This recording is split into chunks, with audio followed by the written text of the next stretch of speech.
মা যশোদা বলছে, ওরে তোরা আমাকে আর মা বলিস না, আমি একটা ডাইনি, আমি একটা কলঙ্কিনী। আমার কি হয়েছে জানিস?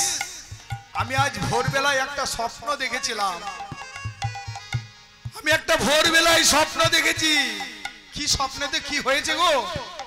বলে আমার গোপালে ভুজঙ্গে বেড়ল জারিল বিষম বিষ। বলি আমার গোপালে ভুজঙ্গে বেড়ল জারিল বিষম বিষ। মারো গোপালে ওরে যদি চলা জানিল বিষম বিষে। আমি স্বপ্ন দেখলাম, ভোরবেলায় আমি স্বপ্ন দেখেছি আমার গোপালকে একটা ভুজঙ্গ বেষ্টন করে আছে, আর মা মা মা বলে কত কেঁদেছে। আমার গোপাল ওই কালিদহের জলে ডুবে গেছে রে। আমার গোপাল জলে ডুবেছে রে। আমার গোপালে রে ডুবেছে রে। মা মা বলে কত কেঁদেছে রে। গোপাল আমার কালিদহে ডুবেছে রে। যে মামা বলে কত কেঁদেছে রে। গোপাল জলে ডুবেছে রে। কত মা মা বলে কেঁদেছে জানিস? তোরা আমাকে আর মা বলিস না, আমি একটা ডাইনি। আমি সব জেনেও আমি আমার গোপালকে বনে পাঠিয়েছি। আমি শুনেছি, আমি জানি। আমি কি জানি? যে ভোরবেলায় যদি কোনো স্বপ্ন দেখে ঘুমিয়ে না পড়া যায়, তাহলে সেই স্বপ্ন সত্যি হয় রে। আমি সমস্ত কিছু জেনেও আমি আমার গোপালকে ওই বনে পাঠিয়ে দিয়েছি। তখন নন্দ রাজা বলল, যশোদা তুমি এ কাজ ভালো করনি। যখন তুমি জানলে, স্বপ্ন দেখলে, তখন তোমাকে গোপালকে বনে পাঠানো উচিত হয়নি। এবার কি হয়েছে মা? সবাই কাঁদছে তো। ওগো তখন যশোমতি যত যশোমতি ভগবতী তখন যশোমতি যত গোপাল, তখন যশোমতি যত গোপী বিচার করয়ে মনে। তখন যশোমতি যত গোপী বিচার করে মনে।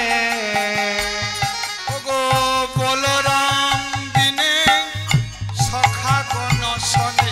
ওগো বলরাম বিনে সখা গণ শনে। বলরাম বিনে সখা গণ শনে। বলরাম বিনে সখা গণ শনে। আর কানাই গিয়েছে বনে, কানাই গিয়েছে। বলরাম বিনে সখা গণ শনে।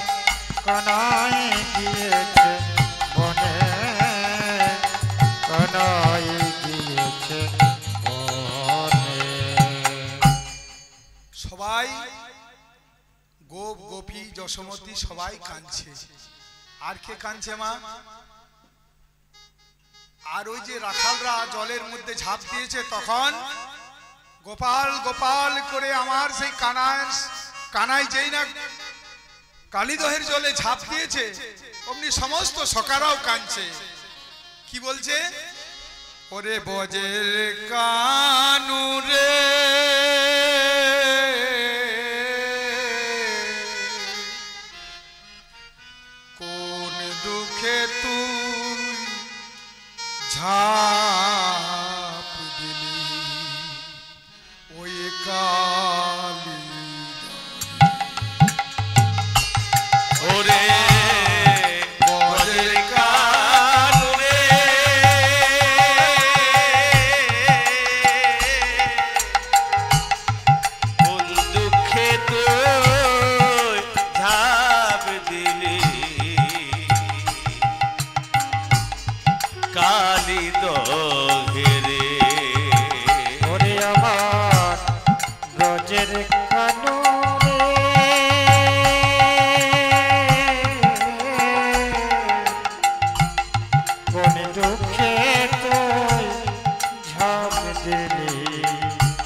কানাই রে কানাই রে কানাই কানাই রে।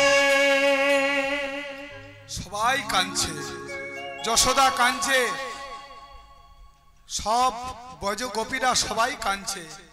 তখন যশোমতীকে সান্ত্বনা দিয়ে আরো গোপীরা বলছে, মা এখন তো কাঁদবার সময় নয়, চলো দেখি বৃন্দাবনে কোথায় আমার, এখানে যখন কুলক্ষণ দেখা দিয়েছে নিশ্চয়ই আমাদের কৃষ্ণর কিছু হয়েছে। তাই সবাই কি করেছে, সবাই ছুটছে। কোথায় যাচ্ছে গো, সেই কৃষ্ণ দর্শনে ছুটছে, কৃষ্ণ দর্শন করার লাগে। ঘর থেকে বেরিয়েছে, বেরিয়ে এবার কোন পথে গেছে কেউ তো জানে না, কোন বনে গেছে, এই বনে গেছে না ওই বনে গেছে না ওইখানে আছে না এইখানে আছে, কেউ তো জানে না। সবাই কৃষ্ণ খোঁজার জন্য মরিয়া। কৃষ্ণ গেলে কোথায় পাবো? আমাদের আজ এই রামনগর কৃষ্ণ পাণ্ডবেশ্বরের লোকেরও তাই অবস্থা, সমস্ত ভক্তবৃন্দের আমাদেরও তাই অবস্থা। কোথায় গেলে কৃষ্ণ পাবো? কোথায় গেলে আমরা কৃষ্ণ দর্শন হবে? সবাই কিন্তু আমরা ওই বৃন্দাবনের ব্রজগোপীদের মতো আমাদেরও অবস্থা। কিভাবে গেলে আমরা কৃষ্ণ চরণ পাবো? কিভাবে গেলে আমরা কৃষ্ণকে দর্শন করতে পাবো? তাই আপনারা শিখে নেন ব্রজগোপীরা কিভাবে কৃষ্ণকে পেল। তাই করেছে কি মা, সবাই যাচ্ছে, যেতে যেতে যেতে যেতে কে যেন বলে, মা মা মা এইদিকে এসো, মা এইদিকে এসো, আমরা কৃষ্ণ পাওয়ার রাস্তা বলে দেবো, আপনার কৃষ্ণ সেবা করার রাস্তা বলে দেবো, আপনার কৃষ্ণ দর্শন করার পথ বলে দেবো। যশোমতী মা রাজা নন্দ রাজাকে বলছে, কে যেন ডাকছে, এসো এসো আমাদের সাথে এসো, আমরা কৃষ্ণ পাওয়ার রাস্তা বলে দেবো, আপনার কৃষ্ণ যাওয়ার রাস্তা বলে দেবো। তখন সমস্ত ব্রজগোপী করেছে কি মা, সেই রাস্তায় দিয়ে যেতে যেতে নন্দরাজা দেখছে, এই তো এই তো এই তো এই তো আমাদের আমাদের এই তো গোপালের পদচিহ্ন, এই তো পদচিহ্ন, এইদিকে গোপাল গেছে। এটা সম্ভব মা? কত গরু গেছে, কত রাখাল গেছে, কত ঝড় ঝঞ্ঝাট হয়েছে, আর সেই ধুলোর মধ্যে আমার গোবিন্দের চরণ ধুলিগুলো রয়ে গেছে। এটা বাস্তব? বলছে হ্যাঁ এটা বাস্তব। বলছে আজকের দিনে যদি কোনো প্রিয়তমকে কোনো যদি ভালোবেসে একটা উপহার দেয়, শত দুঃখ শত কষ্ট হলেও সেই প্রিয়তমা বা সেই প্রিয়তমী, সেই দুঃখ হলেও সেই তার প্রিয়তমার জিনিসটা কিন্তু কোথাও বিক্রি করেও দেয় না, কোথাও ফেলেও দেয় না। তদ্রূপ আমার এই গোবিন্দের চরণ আজ এই ধরিত্রী মা পেয়েছে। সেই ধরিত্রী মা কি করেছে? আগলে ধরে রেখেছে। আর কি শিক্ষা দিচ্ছে? আর কি বলছে গো, ওরে বৈকুণ্ঠের ভূমি, ওরে অযোধ্যার ভূমি, ওরে দ্বারকার ভূমি, তোমরা দেখে যাও, তোমরা যেটা পাওনি সেটা আমি পেয়েছি, তোমরা যেটা পাওনি সেটা আমি পেয়েছি। এই দেখো, এই দেখো আমার বক্ষের উপরে গোবিন্দের চরণ চিহ্ন রয়েছে। অযোধ্যায় মা রামচন্দ্র থাকতেন, অযোধ্যায় রামচন্দ্র জুতো পরে বনবাসে গেছিলেন, তাই অযোধ্যার ভূমিতে গোবিন্দের চরণ চিহ্ন নেই, রামচন্দ্রের চরণ চিহ্ন নেই। দ্বারকাতে যখন রাজা হলেন তখন তিনি খড়ম পড়ে যেতেন, দ্বারকাতেও কিন্তু গোবিন্দের এই পায়ের চিহ্ন নেই। বৈকুণ্ঠে নারায়ণ তিনিও খড়ম পড়তেন।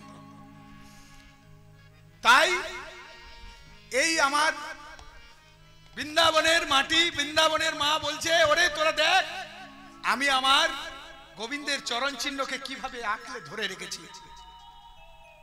এবার কি হয়েছে আমিও আপনাদের বলবো, যদি গোবিন্দের চরণ আপনারা পেতে চান, সকালে উঠে গোবিন্দের একটি চরণ চিহ্ন আপনাদের বাড়ির সামনে টাঙ্গিয়ে রাখবেন। সাত গোষ্ঠীর মুখ দেখার আগে প্রথমেই আপনারা সেই গোবিন্দের যুগল চরণ দর্শন করবেন, দেখবেন এই যুগল চরণ দর্শন করতে করতে একদিন আপনাকে ওই গোবিন্দময় কৃষ্ণময় করে তুলবে। নিতাই গৌর হরি বল। তাই ওরে আজ আমার সেই ধরিত্রী মা গোবিন্দের চরণখানি চিহ্ন ধরে রেখেছে, সেই রাস্তা দিয়ে হেঁটে হেঁটে যাচ্ছে। কোথায় যাচ্ছে? ওগো যেথা শিশুকুল, যেথা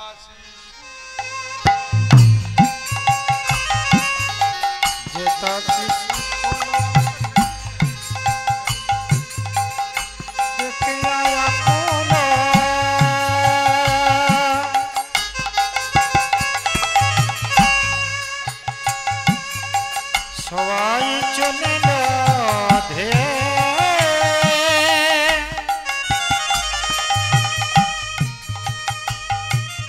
সবাই বলে কানাই কানাই, জলে ঝাঁপ দিল গিয়ে। সবাই বলে কানাই কানাই, জলে ঝাঁপি দিল গে। আজ সবাই কি করেছে? সেই যেখানে রাখালগণ কাঁদছিল সবাই সেখানে এসে উপস্থিত হয়েছে। এবার উপস্থিত হয়ে দেখছে, বলে শ্রীদাম শ্রীদাম সুদাম, তোরাদের সবাইকে দেখতে পাচ্ছি, আমার গোপাল কই রে? আমার গোপাল কি তাহলে অন্য কোনো বর্ণে অন্য কোথাও গোচারণে গেছে? শ্রীদাম বলে, ওই দেখো মা, সবাই কি করেছে গো? সেই কালীদহের দিকে আঙ্গুলি বাড়িয়ে দেখিয়ে দিচ্ছে। আর যশোদা মা কি করেছে? হাউ হাউ করে কাঁদছে। ওগো কাঁদে বজে শরীর, আর এই উচ্চ স্বর করি কোথায় রে গোকুল চন্দ্র। ওগো কাঁদে বজেছ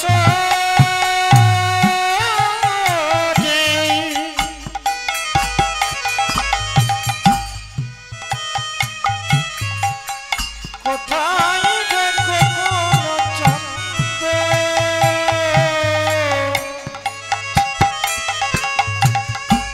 কাঁদে যত ব্রজেশ্বরী। কাঁদে বজেশ্বরী উচ্চ স্বর করি কোথায় রে গোকুল চন্দ্র। কাঁদে ব্রজেশ্বরী উচ্চ স্বর করি কোথায় রে গোকুল চন্দ্র। ভুলিকার বলে ঝাঁপি দিলি জলে, আবদ্ধ হইলি বদ্ধ। ভুলিকার বলে জালে আলো যে সব চন্দ্র। বলি ভুলিকার বলে ঝাঁপ দিলি জলে, আবদ্ধ ভুজঙ্গে হইলি বদ্ধ। বলি বাবা, কার কথা শুনে তুই এই কালীদহে জলে ঝাঁপ দিয়েছিস? কে তোকে এই ভুলানি দিল? তার কি এই যশোদার মুখখানি মনে পড়ে নাই? আমি তো কারো অন্যায় করি নাই, আমি তো কারো অন্যষ্ট করি নাই, তবে কেন আমার কপালে এরকম দুষ্ট, আমার কপালে এত অঘটন? অপুত্রক হয়ে মন্দির লয়ে ছিলাম ভালোই সুখে। আমি অপুত্র হইয়া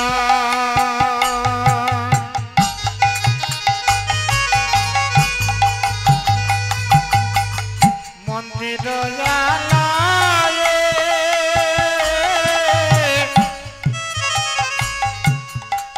ছিলাম পরম সুখে।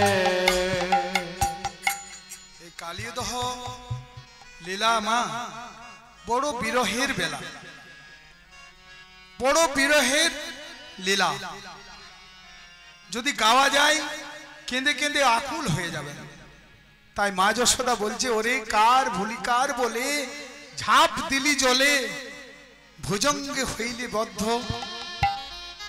আমি যখন মন্দির নিয়েছিলাম আমি তখন ভালো ছিলাম, তুই আমার কোলে জন্ম নিয়ে আমার বুকে সেল দিয়ে গেলি। দেখুন মায়েরা, যদি কোনো মায়ের পুত্র সন্তান না হয় তার দুঃখ আলাদা। যদি কোনো মায়ের পুত্র সন্তান না হয় তার কিন্তু দুঃখ আলাদা। আবার কোনো মায়ের যদি পুত্র সন্তান হয়ে মারা যায় তার দুঃখ কিন্তু তার থেকে আরো গভীর। আজ মা যশোদা বলছি, ওরে গোপাল, আমি মন্দির নিয়েছিলাম, ভালো ছিলাম, আমার কপালে তুই এলি, এসে আমাকে শিল দিয়ে গেলি বুকে। আর একটা কি বলছে, যদি পুত্র হয়ে চোখের সামনে কোনো মা তার সন্তানকে তিল তিল করে মরতে দেখে তাহলে সে আর সে ব্যথায় থাকতে পারে না। আজ যশোমতী মাকে যখন সবাই দেখিয়েছে ওই কালীদহে, আমার গোপালকে বাস সাপে, বিষধর সাপে বেষ্টন করে রেখেছে, তখন মা যশোদা থাকতে পারছে না। তাই কি করেছে মা? অঝোর নয়নে কাঁদছে। এবার কাঁদতে কাঁদতে কি করেছে, সবাই সেই কালীদহের জলে ঝাঁপ দেওয়ার জন্য দৌড়ে যাচ্ছে। সবাই কিন্তু নন্দরাজা, যশোমতী, সুদামের মা, সীতামের মা, সবাই ওই কালীদহের জলে ঝাঁপ দেওয়ার জন্য ছুটে যাচ্ছে। কিন্তু বলরাম সেদিন একটা অপরূপ ঐশ্বর্য শক্তির খেলা দেখিয়েছিলেন। যেমন আমাদের রাসলীলায় যত গোপী তত কৃষ্ণ হয়ে গোপীর সঙ্গে নৃত্য করেছিল, সমস্ত ব্রজ গোপীদের সেই রকম আজ সমস্ত ব্রজবাসীদের, সীতামের মা, সুদামের মা, সবাইকে বলরাম কি করেছে, আগলে আগলে দাঁড়িয়েছে। যেখানে দেখছে সীতামের মা, বলরাম দাঁড়িয়ে আছে। নন্দরাজা ছুটে যাচ্ছে, নন্দরাজাকে ধরে রেখেছে। যশোমতী ছুটে যাচ্ছে, যশোমতীকে কি করেছে, আগলে ধরে রেখেছে।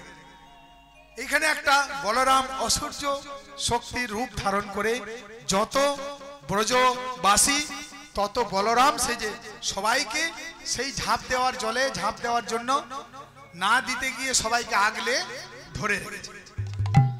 এবার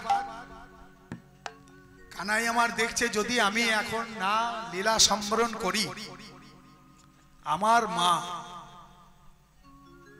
মা কি হবে, আমাদের বিহনে মারা যাবে, সমস্ত ব্রজবাসী আমার বিহনে মারা যাবে।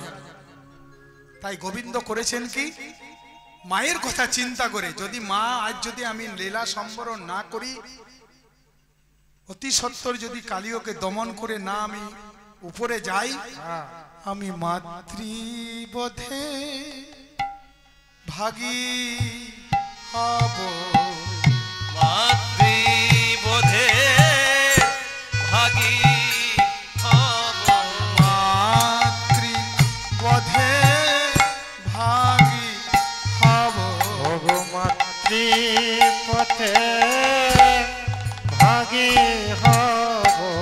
আমার মা যদি আমার বিহনে মারা যায়, আমি মাতৃবোধে ভাগী হব। তাই কি করেছেন মা? এবার কানাই আমার সেই কালীদহের জলে যেই না ঝাঁপ দিয়েছে, ওখান থেকে তো আর বলা হয়নি, কালীদহে ঝাঁপ দিয়েছে। ঝাঁপ দেওয়ার সঙ্গে সঙ্গে কালীয় নাগ কি করেছিল, কালীয় নাগ হ্রদের ভিতরে ছিল। হঠাৎ মনে মনে করলো, আমার এই কালীদহে কে এমন শক্তিশালী যে আমার এই কালীদহের উপর দিয়ে উড়ে যাবার যার ক্ষমতা হয় না, কে এমন সেই আমার জলে ঝাঁপ দিয়েছে। আর যেই না গোবিন্দ আমার ঝাঁপ দিয়েছে মা, সে 50 ফুট নয় 50 গাছ জল উপরে উঠতে গেছে, কালীদহের জল পুরো কম্পমান হয়ে গেছে। গোবিন্দ যখন আমার মায়ের কোলে থাকে তখন অতি নরম, কোমল, হালকা, তুলোর মতো। কিন্তু গোবিন্দ যখন কোনো দস্যু দমন করে তখন তার শক্তি কি হয়? বিশ্ব ব্রহ্মাণ্ডের থেকেও অধিক হয়ে যায়। নিতাই গৌর হরি হরি বল। সেই কানাই আমার যেই না কালীদহের জলে ঝাঁপ দিয়েছে, কালীয় নাগ ভাবছে কে কে এমন আমার জলে ঝাঁপ দিতে পারে? তাহলে কি গরুর কোনো অপরূপ শক্তি নিয়ে এসে আমাকে দংশন করার জন্য এসেছে? আস্তে আস্তে সেই গুহা থেকে বেরিয়ে দেখছে দূরে কি হয়েছে মা, একটা নীল কমল যেন জলে ভাসছে। আর কি করছে? ওগো নীল বরণ শিশু এক বাঁশরি বাজায় বাজায়। নীল বরণ এক শিশু বাঁশরি বাজায় বাজায়। নীল বরণ এক শিশু মুরলী বাজায় বাজায়। নীল বরণ এক শিশু বাঁশরি বাজায় বাজায়। নীলি বরণ এক শিশু বাঁশরি বাজায় বাজায়। বাঁশরি বাজায় রে শিশু ইশারায় ডাকে আয়। বাঁশরি বাজায়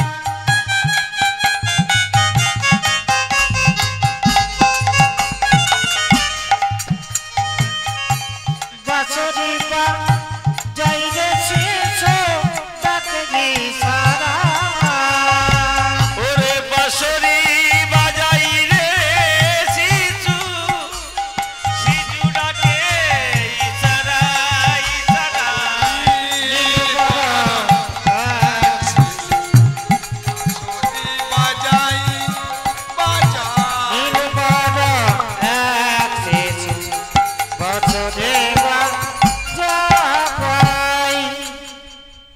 এবার সেই কালীয় নাগ মনে ভাবছে, তখনই মনে মনে ভাবছে একটা যেন শিশু উলট পালট খাচ্ছে জলে। এবার মনে মনে ভাবছে নর শিশু আমার এই কালীদহের জলে কিভাবে সাঁতার কাটছে।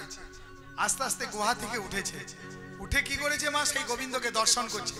দর্শন করতে করতে করতে করতে কি হয়েছে, সেই গোবিন্দের সেই রাঙা রাঙা যুগল চরণ দুটি দর্শন করে কালীয় নাগ ভুলে গেছে সে কি, সে সাপ না সে মানুষ না জল না স্থল, সবকিছু তন্ময় হয়ে গেছে। তদ্রূপ আমরাও যদি সেই গোবিন্দ চরণ আশ্রয় করি, আমরাও এরকম তন্ময় হয়ে সেই গোবিন্দ চরণ আমরা সবাই পেয়ে যাব। তাই কালীয় নাগ কি করেছে, আর মনে স্থির রাখতে পারছে না আমি কি, আমি কালীয় নাগ, আমি মানুষ, আমি জলে আছি না স্থলে আছি। তন্ময় হয়ে উঠেছে, গোবিন্দের সেই শুধু রাঙা রাঙা যুগল চরণ দুটি দর্শন হচ্ছে।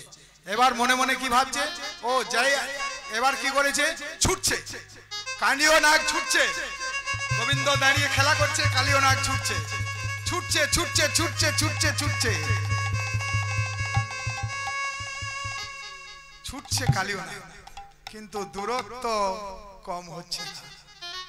গোবিন্দ মনে মনে ভাবছে তুই যত ছুটবি ছুট কেন, আমি যদি ধরা না দিই তুই কি আমায় ধরতে পারবি?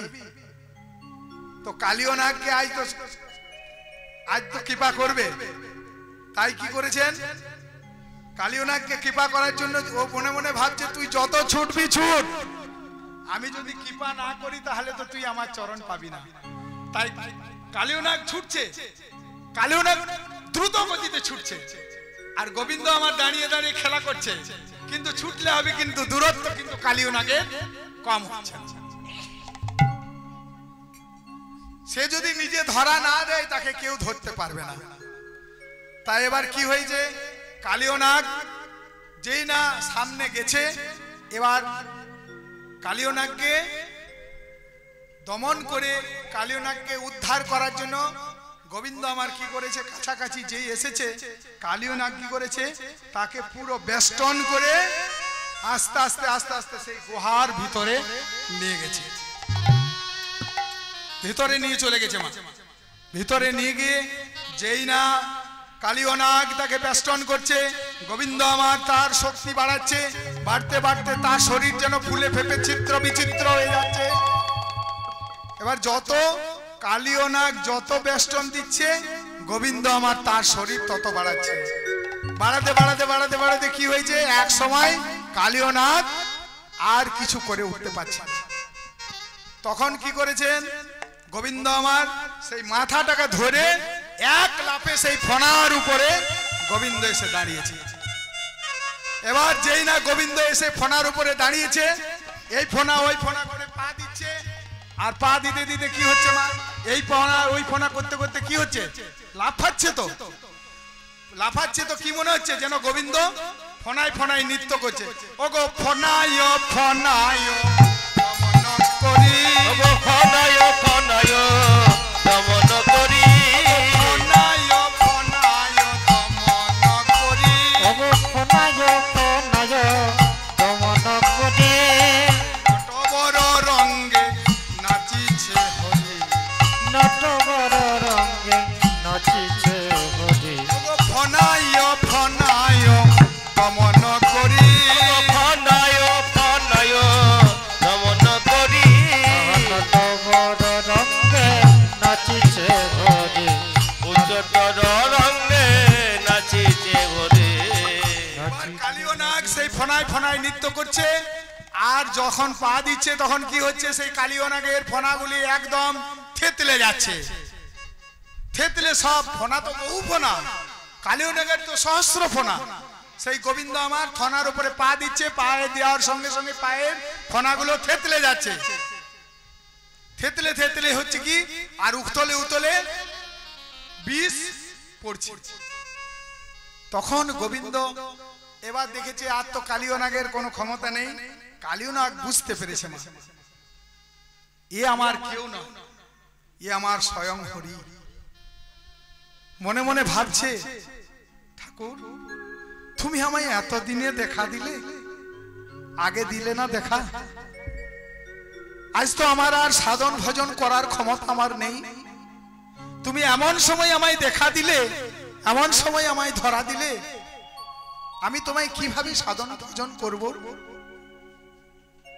কালীয় নাগ সেই সাপের ছোট্ট ছোট্ট চোখ, সেই চোখ দিয়ে নয়ন জল বেরিয়ে আসছে, আর মনে মনে ভাবছে, প্রভু তুমি ধরা দিলে, কিন্তু এমন সময় ধরা দিলে আমার তো শরীরে আর ক্ষমতা নাই, আমি কিভাবে তোমার সেবা করব। তাছাড়া তুমি তো আমার মুখে বিষ দিয়েছো, আমি বিষ ছাড়া তো অন্য কিছু তোমায় দিতে পারবো না। তুমি যদি আমাকে ব্রজগোপী করে পাঠাতে, তোমাদের আমি প্রেম দান করতাম। হে গোবিন্দ তুমি যা দিয়েছো আমি তাই দিয়ে তো তোমার সাধন করব, তাই দিয়ে তো তোমার ভজন করব। গোবিন্দ মনে মনে ভাবছে আর বলছে, কালীয় নাগ আমি তোমাকে দমন করার জন্য এসেছি, তুমি আমার বৃন্দাবনে অনেক ক্ষয়ক্ষতি করেছো। বলে প্রভু এ তো আমার কোনো দোষ নেই, তুমি তো আমার মুখে বিষ দিয়েছো, আমি তো আমার ধর্ম পালন করেছি, তুমি তো আমার মুখে সোদা দাওনি, তুমি তো আমার মুখে অন্য কিছু দাওনি যে আমি সেই দিয়ে তোমায় সেবা করব। যেই না এ কথা গোবিন্দের কাছে আমার কালীয় নাগ বলেছে, তখন কালীয় নাগ কে তথাস্তু বলে গোবিন্দ আমার কৃপা করলেন। এমন সময় হয়েছে কি মা, সেই কালীয় নাগের স্ত্রী সুরমা, কালীয় নাগের স্ত্রীর নাম হচ্ছে সুরমা, সেই কালীয় নাগের স্ত্রীরা শিশু পুত্র কন্যা সবাইকে কোলে নিয়ে সেই কালীদহের সামনে এসেছে। আপনারা বলবেন শিশু পুত্র কোলে নিয়ে গলায় গামছা নিয়ে তার স্ত্রীরা কিভাবে এলো? তো কালীয় নাগের যা স্ত্রী, কালীয় নাগের যে স্ত্রী তিনি ইচ্ছা রূপধারিণী, মহাশক্তিময়ী, অসূর্যময়ী, তিনি যখন তখন যা শক্তি ধারণ করতে পারে। তাই আজ সেই কালীনাগের স্ত্রী তার সমস্ত পুত্র সন্তানদের কোলে নিয়ে সেই গোবিন্দের কাছে এসে প্রার্থনা করছে, হে গোবিন্দ আমার স্বামীকে তুমি মেরো না।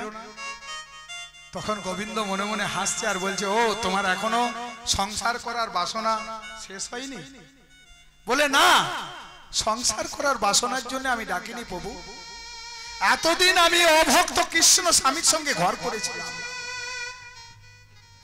আমি এতদিন যে ঘর করলাম, আমি অভক্ত স্বামীর সঙ্গে ঘর করলাম।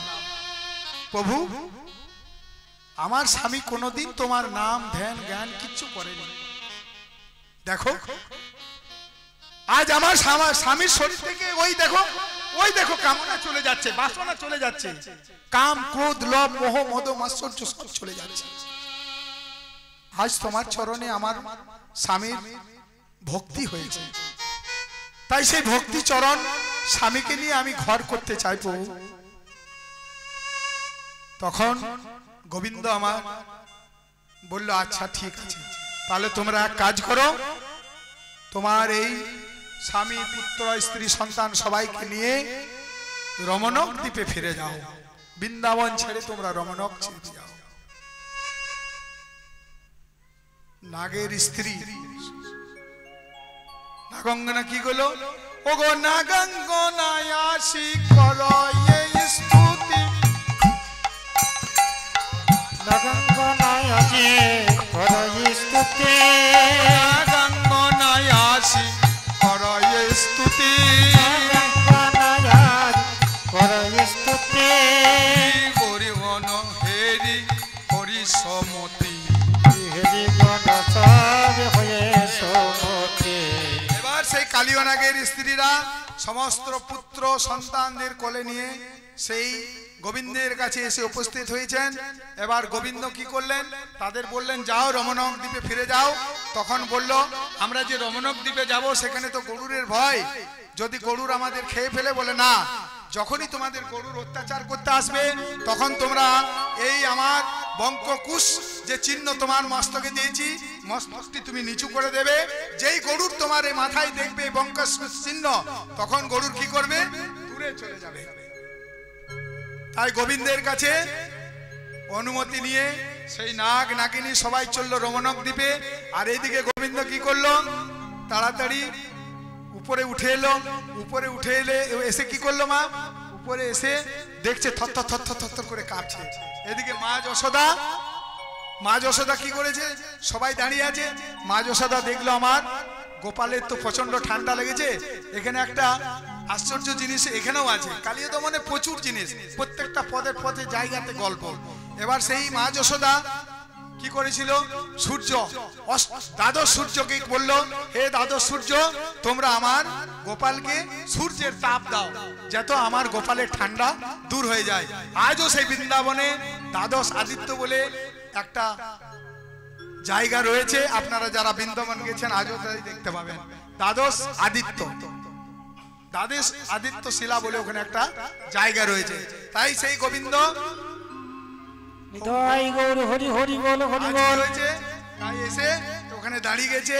এবার সমস্ত সখা সখীরা, ললিতা বিশাখা সকালা সবাই মিলে রাধা রানীকে বললো, রাধে দেখ দেখ তোর গোপী এখন কালীয় দমন করে এসেছে, এক যুগলে দাঁড়া, এবার আমরা যুগল দর্শন করব। যুগল দর্শন করে সবাই মিলে প্রসাদ পাবো। আর নিতাই গৌর হরি হরি বলে আজকের লীলা সম্বরণ করব।